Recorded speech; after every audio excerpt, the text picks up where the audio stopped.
Bismillahirrahmanirrahim. Assalamualaikum warahmatullahi wabarakatuh. Pada kesempatan kali ini kita coba bicara tentang bagaimana cara menentukan masa subur pada wanita. Ini cukup banyak pertanyaan-pertanyaan yang muncul ya, yang men-DM di Instagram saya juga. Bagaimana sih dok cara menentukan masa subur pada seorang wanita tersebut? Ada beberapa hal yang ingin saya bagi di sini dulu. Ada beberapa pemahaman prinsip yang harus dipahami terlebih dahulu sebelum kita memahami tentang masa subur ini. Apa itu masa subur? Masa subur berarti adalah masa ketika wanita tersebut bisa dibuahi. Yang dibuahi di sini adalah tentunya sel telur.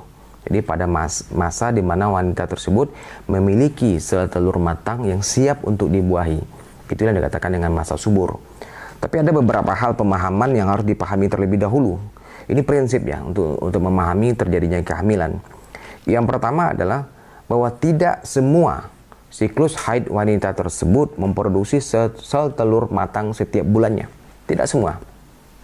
Jadi jangan beranggapan bahwa semua wanita tersebut setiap bulannya memproduksi sel telur matang. Tidak semua. Terus pertanyaan berikutnya adalah, yang mana yang tidak memproduksi sel telur matang dan yang mana yang memproduksi sel telur matang? Apakah saya termasuk yang tidak memproduksi sel telur matang, dok? Atau saya termasuk yang memproduksi sel telur matang? Jadi siklus haid yang memproduksi sel telur matang disebut dengan siklus haid yang berovulasi atau ovulatorik. Sedangkan yang tidak memproduksi sel telur matang disebut dengan anovulatorik atau non-ovulatorik. Maka yang mana yang berovulasi dan mana yang tidak berovulasi, maka sebagai patokan awalnya adalah bahwa kalau siklus wanita tersebut teratur, dikatakan teratur itu adalah maju mundurnya tidak boleh lebih dari 5 hari. Ya, kalau maju mundurnya lebih dari 5 hari, maju lebih cepat 5 hari, di atas 5 hari, atau mundurnya lebih lama dari 5 hari, itu kita kategorikan sebagai siklus haid yang tidak teratur. Maka kalau siklus haid wanita tersebut tidak teratur, dapat kita pastikan lebih dari 95%-nya siklus haidnya tidak berovulasi. Jadi kita jangan berharap bisa hamil kalau kita memiliki siklus haid yang tidak teratur. Siklus haidnya sekali 40 hari misalnya, sekali 45 hari, atau 1 kali 2 bulan, ya bagaimana bisa hamil? Karena siklus haidnya tidak berovulasi, tidak memproduksi sel telur matang. Maka syarat hamil harus ada 1 sel telur matang setiap bulannya. Lagi, coba dikenali dirinya sendiri. Kenali diri Anda sendiri, saya siklus haidnya teratur apa tidak gitu. Kalau siklus haidnya memanjang lebih dari 35 hari, itu kita katakan tidak teratur. Kalau tidak teratur berarti siklus haidnya tidak berovulasi. Itu permasalahan pertama. Dan bagaimana solusinya? Maka kita harus melakukan induksi ovulasi atau stimulasi ovarium untuk merangsang terjadinya ovulasi pada wanita-wanita yang siklus haidnya tidak berovulasi ini. Tentunya dengan bantuan dokter. Karena apa yang kita lakukan? Kita lakukan induksi atau stimulasi pada ovarium agar indung telurnya bisa memproduksi sel telur matang. Yang kedua adalah, tapi bagi wanita-wanita yang siklus haidnya teratur, ya, teratur itu adalah rentangnya antara 24 sampai dengan 35 hari, maka itu boleh kita beranggapan, boleh kita beranggapan sekitar 90%-nya siklus haidnya itu berovulasi. Dok, saya siklus haid saya teratur, dok, paling maju mundur cuma 2-3 hari, ya teratur, berarti siklus haidnya berovulasi, memproduksi sel telur matang. Tetapi ada lagi masalah berikutnya adalah, walaupun sperma suaminya, misal kita anggaplah sperma suaminya normal, kemudian wanitanya siklus haidnya pun teratur, sehingga kita katakan siklus haidnya berovulasi, memproduksi sel telur matang, tapi kenapa nggak hamil-hamil juga, dok? Maka ada pemahaman berikutnya harus dipahami juga. Sel telur tersebut pasca diovulasikan, pasca sel telur tersebut diproduksi oleh indung telur dan dilepaskan ke dalam saluran tuba atau ovulasi, maka itu hanya punya waktu 24 jam saja. Sel telur tersebut menunggu sperma dalam waktu 24 jam. Dalam waktu 24 jam tidak ada sperma yang mendekati sel telur, maka hilang sudah kesempatan untuk hamil pada periode haid tersebut. Ini menunjukkan betapa pentingnya untuk menentukan ovulasi secara presisi, secara tepat gitu. Karena ketepatan kita menentukan timing terjadinya ovulasi sangat menentukan keberhasilan seorang wanita tersebut untuk dibuahi atau terjadinya kehamilan. Oleh karena itu tidak mudah menentukan ovulasi, dan kita hanya punya waktu 24 jam. Bayangkan spermanya normal, istrinya juga haidnya teratur, memproduksi sel telur matang. Misalnya hari ini dia ovulasi, tapi berhubungan dengan suaminya 2 hari ke depan, baru berhubungan dengan suami, maka hilang sudah kesempatan untuk hamil pada periode haid tersebut. Terpaksa ditunggu lagi periode haid berikutnya. Sehingga jadi jangan heran kalau hasil pemeriksaan suaminya normal, istrinya normal, tubanya lancar, semuanya normal pokoknya. Tapi kok nggak hamil-hamil juga, berarti timing ovulasinya, menentukan ovulasinya tidak tepat. Sehingga akibatnya adalah tidak terbuahinya sel telur tersebut, sehingga tidak terjadi kehamilan. Jadi pasca ovulasi hanya 24 jam. Jadi waktu kita sangat sempit ini. Dalam sebulan itu kita hanya punya waktu 24 jam membidik kapan persisnya wanita ini ovulasi. Barulah kita masukin sperma. Karena lebih 24 jam maka tidak terjadi lagi kehamilan. Maka oleh karena itu timing itu kemampuan kita untuk mendeteksi atau memperkirakan kapan terjadi ovulasi itu sangat menentukan keberhasilan program hamil. Kemudian adalah prinsip yang berikutnya adalah maka untuk hamil maka syaratnya yang pertama harus ada sel telur matang. Ya, dan kedua adalah kita tahu atau kita bisa memprediksi kapan terjadinya ovulasi, sehingga pada saat terjadi ovulasi kita bisa melakukan penyetoran sperma atau menganjurkan suaminya melakukan hubungan suami istri, sperma yang dimasukin, dan sperma yang kita masukin ini atau sperma yang dimasukin ke dalam saluran reproduksi wanita ini ya harus memiliki kualitas yang baik, ya artinya mampu mencapai saluran tuba, karena pembuahan itu terjadinya bukan di rahim tapi di saluran tuba. Maka dia berenang dari vagina, melewati mulut rahim, melewati rahim, dan masuk ke dalam saluran tuba. Di dalam saluran tuba dia ketemu dengan sel telur, dan setelah ketemu, maka sperma itu harus ada satu ekor yang mampu menembus sel telur. Kalau tidak ada yang mampu menembus sel telur, juga tidak akan terjadi kehamilan. Itu prinsip dasar yang harus dipahami terlebih dahulu. Ya. Terus, bagaimana kita menentukan masa subur ini? Maka patokan awal adalah, kalau siklus haid wanita tersebut dia normal, ya normal berkisar antara 24 dengan 35 hari, maka kita bisa memprediksi kapan terjadinya ovulasi. Yang pertama adalah memakai sistem kalender. Ya. Sistem kalender ini merupakan sistem yang sangat sederhana sekali, walaupun ketepatannya tidak begitu akurat, tapi ini bisa dipakai secara kasar atau secara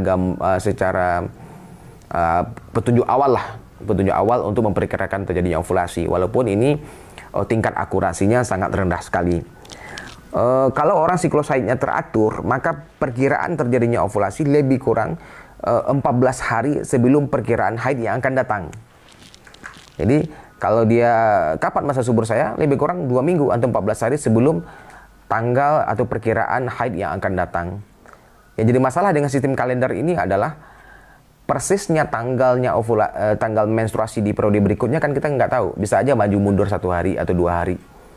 Kan seorang wanita tidak bisa memastikan dia akan haid di tanggal tertentu di siklus kedepannya. Paling dia hanya bisa memperkirakan kira-kira akhir bulan dong akan terjadi haid lagi katanya. Tapi akhir bulannya kan nggak tahu persis tanggalnya. Bisa aja maju 1 hari, mundur 1 hari, atau maju 2 hari, mundur 2 hari. Banyak sekali variasinya. Sementara sel telur pasca diovulasikan itu hanya punya waktu 24 jam saja. Sehingga lebih 24 jam tidak ada spermanya, tidak akan terjadi kehamilan. Nah, sistem kalender ya.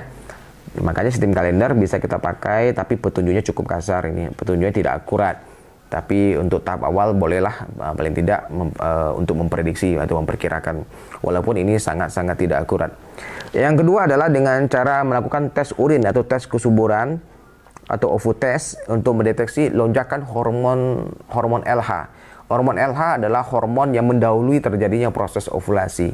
Terjadi dulu lonjakan hormon LH atau LH source, barulah terjadi ovulasi. Maka untuk mendeteksi lonjakan hormon LH ini sebagai peristiwa yang mendahului terjadinya ovulasi, maka bisa kita deteksi dengan menggunakan semacam tes pack urin yang dicelupkan ke dalam urinnya. Itu bisa kita lakukan lebih kurang mulai haid hari ke-10 atau hari ke-12, di mana pagi sore ya, pagi diperiksa dengan tes kesuburan, sore juga kita periksa dengan tes kesuburan. Kalau ditemukan hasil tes kesuburannya 2 garis, itu menandakan pada saat itu sudah terjadi lonjakan hormon LH. Jadi bukan menandakan saat itu ovulasi, enggak, tapi sudah terjadi lonjakan hormon LH. Maka ovulasi akan terjadi 24 sampai dengan 34 jam berikutnya. Ovulasi, sehingga si wanita tersebut bisa merencanakan kapan dia mesti berhubungan seksual dengan suaminya. Jadi kalau dia garisnya sudah 2, maka malamnya ya boleh melakukan hubungan suami istri selama 3 hari berturut-turut gitu. Sehingga disetor dulu spermanya selama 3 hari berturut-turut kalau kita sudah mendapatkan 2 garis pada saat tes urinnya tersebut. Ya, itu yang kedua. Yang pertama sistem kalender, yang kedua dengan tes kesuburan atau ovutest. Tes kesuburan ovutest ini juga tidak terlalu akurat juga kadang-kadang karena Dia hanya mendeteksi lonjakan hormon LH. Persis terjadinya ovulasi juga baru perkiraan lebih kurang 24 sampai dengan 34 jam. Ketidakakuratan dalam menentukan masa subur atau masa ovulasi ini berdampak kepada keberhasilan untuk terjadinya kehamilan. Kenapa begitu pentingnya ketepatan atau presisi atau keakuratan dalam menentukan masa ovulasi ini? Karena seperti tadi itu, setelah ovulasi maka kita hanya punya waktu 24 jam saja. Jadi kalau wanita itu ovulasi pada pagi ini misalnya, contoh pagi hari ini, maka hanya sampai pagi besok bisa dibuahi masalahnya. Lewat dari itu nggak bisa lagi dibuahi. Makanya penting sekali kan, penting sekali memastikan kapannya masa subur. Karena hanya punya waktu 24 jam. Itulah kata kunci kenapa beberapa pasangan sulit sekali hamil. Padahal diperiksa semuanya normal. Itu berarti timing ovulasinya tidak pas dalam menentukannya. Dan yang ketiga adalah menentukan masa subur tersebut dengan melakukan bantuan dokter. Nah, ini lebih akurat, agak sedikit lebih akurat lagi. Ini semakin levelnya tadi kalender, kedua tes urin, OVU test, ketiga adalah sistem USG transvaginal. Ini lebih akurat lagi yang ketiga ini. Di mana dengan bantuan dokter nanti di USG. Kapan di USG? Itu pada haid hari ke-12. Dilakukan pemeriksaan USG transvaginal untuk melihat adanya folikel atau cangkang sel telur dengan diameter 18 sampai dengan 20 mm. Kalau kita ketemu ada sel telur dengan ukuran 18 sampai 20 mm, itu merupakan folikel atau sel telur yang siap untuk berovulasi. Itu pun kita belum bisa juga memastikannya kapan dia ovulasinya. Karena ada sel folikel tersebut yang ovulasi di diameter 18 mili, ada yang ovulasi di diameter 20 mili, ada yang berovulasi di diameter 22 mili, 24 mili, bahkan ada juga yang berovulasi baru setelah diameternya 26 mili. Itu juga bervariasi pecahnya sel telur tersebut. Jadi sehingga juga menyulitkan kita juga kapan menentukan pastinya ovulasi. Lagi-lagi adalah kita hanya punya waktu 24 jam pasca ovulasi untuk dibuahi. Makanya penting sekali ovulasi ini. Sehingga kalau hanya modalkan USG ya maka ini folikelnya udah gede bu, ini bakal ovulasi. Tapi kapan ovulasi dok? Ya walau-walam tidak bisa pastinya, nggak bisa kita tentukan pasti. Sementara kita hanya punya kesempatan 24 jam kan pasca ovulasi wanita tersebut untuk dibuahi. Lewat dari 24 jam tidak bisa lagi dibuahi wanita tersebut. Sehingga ini harus menjadi perhatian ya, bahwa ovulasi, menentukan timing ovulasi itu kata kunci untuk terjadinya kehamilan. Kemudian bagaimana kita untuk meminimalisir kesalahan dalam menentukan masa ovulasi ini? Maka setelah kita lakukan USG transvaginal, kita ketemu folikel dengan diameter 18 sampai dengan 20 mm, maka kita berikan suntikan hormon. Maka kita oleh dokter akan kita berikan suntikan hormon HCG rekombinan hormonnya untuk menciptakan lonjakan hormon LH yang artifisial.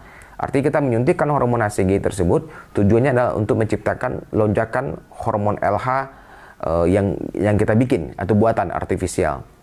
Jadi kita tidak menunggu lonjakan LH yang dari dalam tubuhnya, tapi kita bikin artifisial, kita bikin lonjakan hormon LH tersendiri dengan cara menyuntikkan hormon HCG ini. Dengan menyuntikkan hormon HCG rekombinan ini, kita bisa memproduksi lebih akurat ya, lebih akurat untuk terjadinya ovulasi. Biasanya 36 jam pasca kita suntikan hormon HCG ini akan terjadi ovulasi. Dari mana dapat angka ini? Ini berdasarkan hasil penelitian para ahli atau para pakar sudah meneliti pasca disuntikan HCG rekombinan maka akan terjadi ovulasi dalam waktu 36 jam. Akan terjadi ovulasi 36 jam kemudian pasca disuntikan. Sehingga si pasangan tersebut sudah bisa kita suruh hubungan suami istri. Hubungan suami istri ya 24 jam pasca ovulasi. Pasca penyuntikan injeksi HCG, lakukan hubungan suami istri lebih kurang 3 hari berturut-turut. Ya. Jadi kalau misalnya contohnya adalah kita suntikan malam ini hormon HCG-nya jam 8 malam. Hari apa sekarang ini? Hari Selasa ya, jam 8 malam hari Selasa. Maka nanti misalnya hari Selasa jam 8 malam kita suntikan hormon HCG, maka kita perkirakan ovulasi akan terjadi jam 8 pagi hari Kamis. Ya, hari Kamisnya. Atau kalau kita suntikan hormon HCG rekombinan itu pada Rabu malam, jam 8 malam, maka ovulasi akan terjadi hari Jumat, jam 8 pagi. Ya, ini contoh aja. Contoh kita suntikan jam 8 Rabu malam, maka kita perkirakan ovulasi jam 8 pagi hari Jumat. Maka dari hari Kamis malam, Jumat malam, sama Sabtu malam, maka si pasangan tersebut kita suruh melakukan hubungan suami istri. agar spermanya selalu tersedia 1 hari sebelum ovulasi dan 1 hari pasca ovulasi sehingga bisa terjadi kehamilan. Jadi itulah yang paling akurat untuk menentukan ovulasi, ya. Menentukan ovulasi. Yang paling akurat adalah dengan USG transvaginal digabung dengan melakukan penyuntikan hormon HCG rekombinan sehingga waktu ovulasinya lebih presisi, lebih tepat. Kalau menggunakan sistem kalender, sistem Ovutest, ya itu bisa juga jadikan petunjuk awal tapi tidak akurat dalam menentukan ovulasi. Sementara kita hanya punya waktu 24 jam pasca ovulasi untuk bisa membuahi wanita tersebut. Sedangkan tanda-tanda lainnya seperti ada yang mengatakan suhu tubuhnya meningkat, kemudian ada nyeri-nyeri daerah panggul, kemudian libido juga meningkat, yaitu merupakan tanda-tanda ikutan.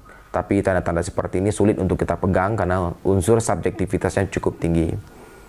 Ya, demikianlah yang bincang-bincang kita tentang cara menentukan ovulasi atau masa subur. Sekali lagi saya ingatkan bahwa kadang-kadang tidak terjadinya kehamilan itu belum tentu karena ada kelainan. Suaminya mungkin normal, istrinya mungkin normal, kita USG normal, HSG normal, suami juga normal. Semua pemeriksaan kita menunjukkan normal. Bisa jadi tidak terjadinya kehamilan adalah kesalahan dalam menentukan timingnya ovulasi atau melakukan hubungan seksual atau hubungan suami istri tidak pada saat terjadinya ovulasi. Karena setelah ovulasi hanya ada waktu 24 jam si wanita tersebut untuk bisa dibuahi. Lewat dari itu sudah hilang kesempatannya. Maka menentukan ovulasi yang paling akurat adalah kombinasi antara pemeriksaan USG transvaginal dengan penyuntikan hormon HCG, tentu dengan bantuan dokter ahlinya. Itu lebih akurat daripada ibu menunggu terus pasangan tersebut bertahun-tahun menunggu tidak hamil-hamil juga. Kemudian mencek ke dokter ini, katanya rahim saya normal, indung telur saya normal, cek sperma juga normal, tapi menunggu juga tidak hamil-hamil, maka tetap butuh bantuan dokter ahli fertilitas untuk menentukan lebih akurat kapan terjadinya ovulasi. Ya, saya kira demikian untuk pemahaman awal. Semoga bermanfaat. Diskusi penjabaran saya tentang ovulasi bisa dijadikan pegangan untuk bagaimana memahami terjadinya ovulasi atau menentukan masa subur pada seorang wanita. Demikian dulu, jumpa lagi pada video-video berikutnya. Ya, semoga bermanfaat. Assalamualaikum warahmatullahi wabarakatuh.